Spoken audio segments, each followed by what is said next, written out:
Body കണ്ട ഞാൻ പോട്ടോ. കണ്ടില്ല ഞാനങ്ങനെ. ഇപ്പൊ വെറുതെ ഇടങ്ങാറാക്കല്ലേ. എന്റെ ഉണ്ണിയെ സ്കോർ നമുക്ക് വിളിച്ചു വെച്ചാ പോരെ. ഈ അയലകുത്തൊരു മനുഷ്യൻ മരിച്ചടക്കുമ്പോ നമ്മൾ ബ്രസീലിൽ മാറുന്ന മോശല്ലേ. അങ്ങനെ പുറത്തുനിന്ന് ഒരാളുടെ ആൾക്കാരൊന്നുമില്ലടോ. ആ ശശിയെ എന്റെ ഓട്ടോഷോടത്തിന് മാറ്റിട്ട് ആൾക്കാർ കയറണ്ടേ. വന്ന പാടിങ്ങനൊക്കെ കളി തുടങ്ങാൻ നിൽക്കുമ്പോഴാണ് വിവരം അറിഞ്ഞത്. അപ്പൊ നമ്മള് നേരെ പോന്നു. വരണ്ടേ, വരാതിരിക്കാൻ പറ്റില്ലല്ലോ. അല്ലെങ്കിൽ തോക്കാൻ പോണ കളി കണ്ട് വല്ല കാര്യമുണ്ടോ? എടന്നാണോ സൗദിയോട് തോൽക്കാം. തോറ്റത് പൊരുതി അവര് വെറുതി എന്താണ് അല്ല തോൽത്തു തന്നെ ഓനെ ചോർത്തില്ല. ശശിയേട്ടോ നിങ്ങളുടെ പ്രഭാകരൻ അടിച്ച് കിണ്ടായി വരുന്നുണ്ട്.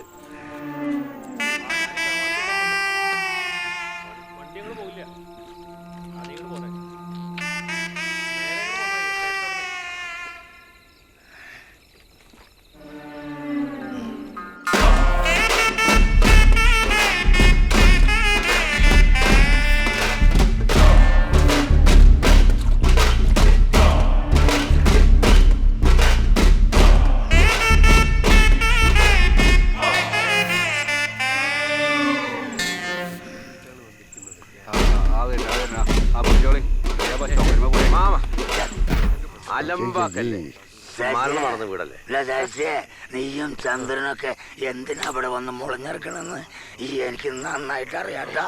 മനസ്സിലായി. ആൾക്കാരൊക്കെ വന്നത് ഇല്ല, ഇവരിവിടെ മണിച്ചേനും കിണിച്ചേനൊക്കെ ആയിട്ട് ഇവിടെയുള്ള ആൾക്കാരെ കൊടുക്കാനായിട്ട് ഇവിടെ വന്നിരിക്കാണ്. ബന്ധുക്കളൊക്കെ വരാനുള്ളതാണ്. എന്ത് ബന്ധുക്കൾ? നീയൊക്കെ എവിടെയൊക്കെ കിടന്ന് തെണ്ടി തിരിഞ്ഞവരൊക്കെ ഇവിടെ വന്നിട്ട്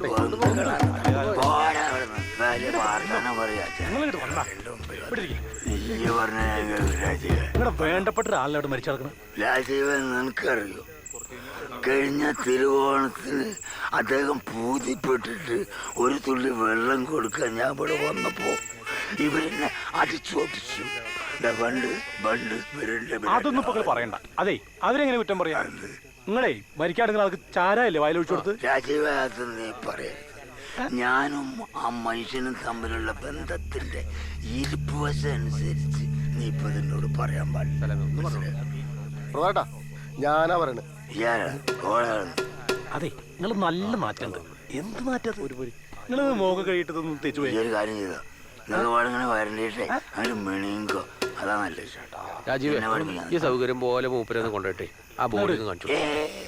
എനിക്ക് ഈ മനുഷ്യനെ കാണാനേ നിങ്ങളുടെ ഒരാളുടെ ഔദാര്യം ആവശ്യമില്ല. ഞാൻ പോയി കാണും, ഞാൻ കാണും.